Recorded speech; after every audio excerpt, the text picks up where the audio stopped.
The all-American half pound of 2 pure beef patties, lettuce, tomato. Singles going steady.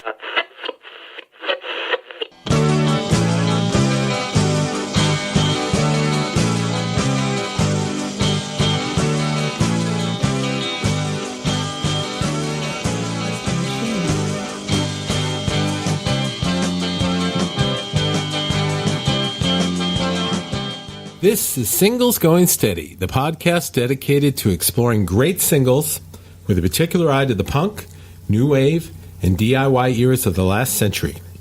I'm Steve McGowan. And I'm Adrienne Meddock. And we're in a band, the Beef People, who released a single in 1986 on our own label, Zub Records. But we're also record collectors and passionate especially about the expression of pop music perfection that is the single recording. Exploring the mystery of what makes for a great single is what propelled us to begin this podcast. So what number are we up to? This is Singles Going Steady 027. And we are going to discuss the Manchester, England band, New Order. We have talked about Joy Division already, and this is the first single from New Order, Ceremony Within a Lonely Place. And who are New Order? The remaining members of Joy Division after Ian Curtis's the singer's suicide. So you've got Stephen on drums and Peter Hook on bass, and Barney on guitar. Barney taking over most of the vocals. So this is an interesting track. Adrienne and I were discussing how it is kind of it's a transitional sound. We know New Order from Blue Monday and Power, Corruption, and Lies, and the later stuff, and it's very synthesized. It's very they developed a very unique sound that was their own. Very New Order-like sound. They still kind of sound like Joy Division on this single, their first single for Factory Records in Manchester, Factory 33. Because I think both of the songs were actually written when Ian was still alive, and I believe he wrote the lyrics to both of the songs. So they re-recorded them. Let's go ahead and listen to a little bit of Ceremony, and then we'll see what we can shake out of it, okay? This is New Order from 1981 in March, Factory Records, Ceremony.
right, I love that song. I love the slashing kind of a nasty guitar. It's a nasty guitar sound, and Peter Hook's bass playing is everywhere. It sounds like there's 2 bass tracks in some places, but he may just have the chops and the wherewithal to do it all with one. Stephen Morris's drumming is amazing, and Martin Hannett produced the single. He was a famous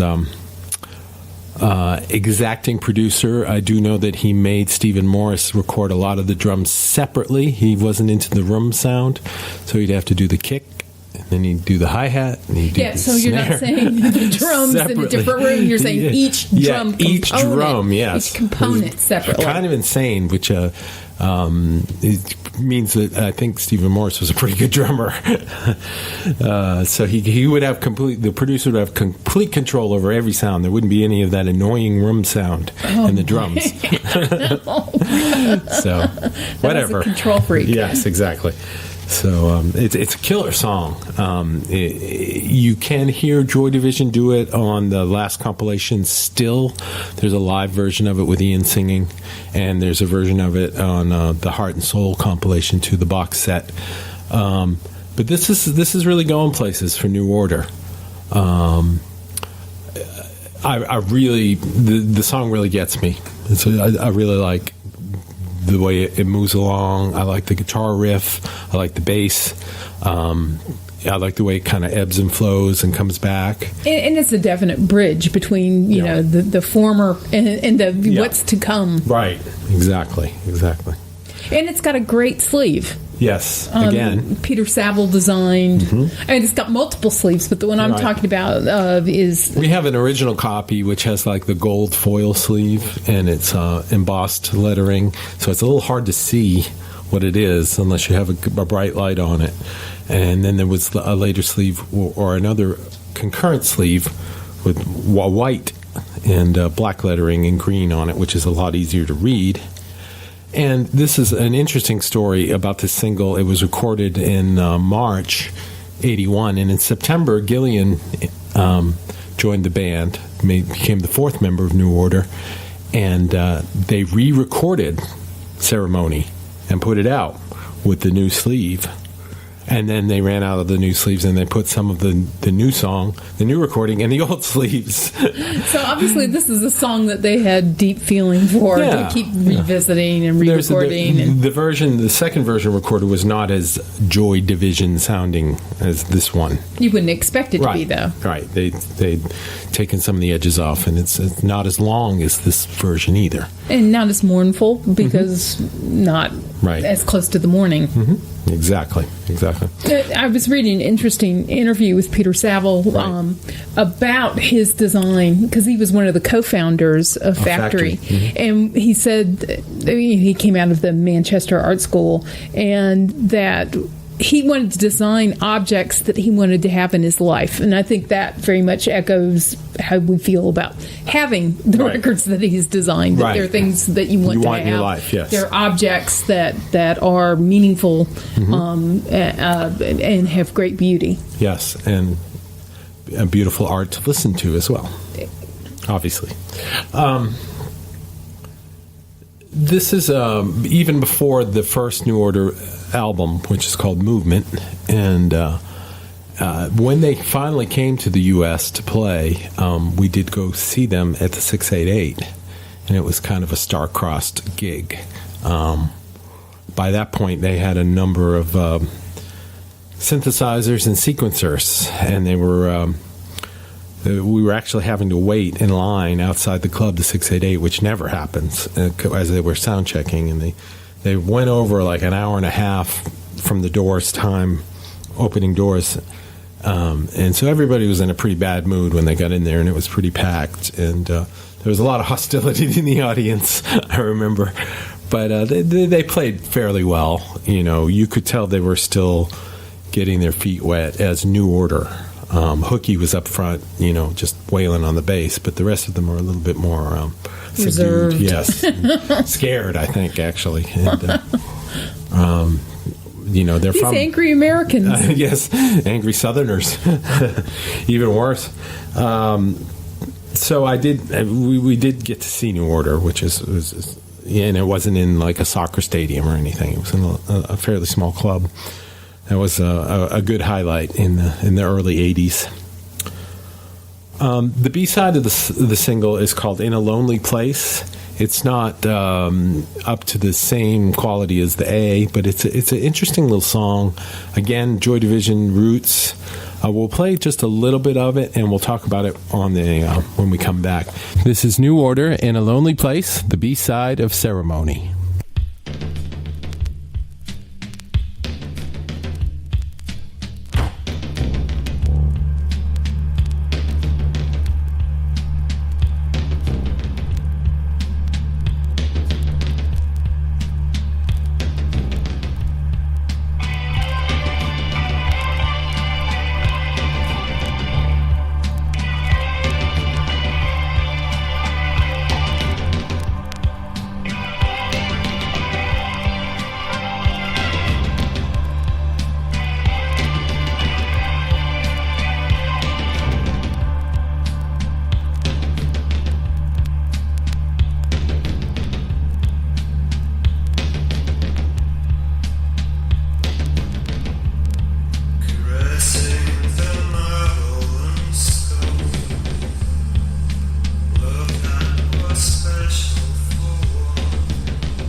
So this is really a holdover, a sonic holdover from Joy Division. You can hear it easily on Closer. Yeah, it really sounds like it belongs on the album Closer with the synthesizers, and there's really hardly any guitar.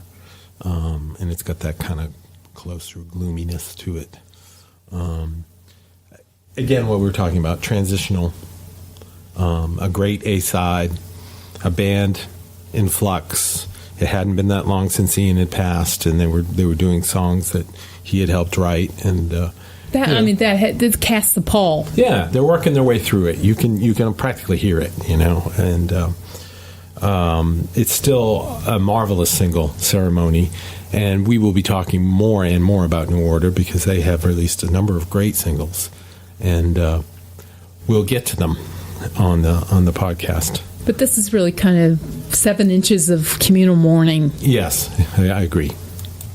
One of the advantages of recording these in a cluster, as we've been doing, is we begin to make connections between the various episodes we've recorded, and it was striking me that we had talked about the undertones and then that petrol emotion, and how even though how different they were from each other, even though you had a lot of the same people, a lot of the same actors involved, and here you've got even more. You've got basically subtractions rather than a new mixture. But certainly New Order was as different. It became as different. Yes. They're not there at this point, but they become as different as from Joy Division as that petrol emotion was from the Undertones. Did you? Can you imagine anybody covering this song besides Bette Midler? Well, I think it would be interesting to hear a Bette Midler version. Yes. I would like to hear Sparks do it after listening to number one song ever. Yeah, those connections. Yes. Yeah, okay. Yeah, I could hear them hammering that one out with the operatic vocal. That would be a real interesting one. It would give it a lift.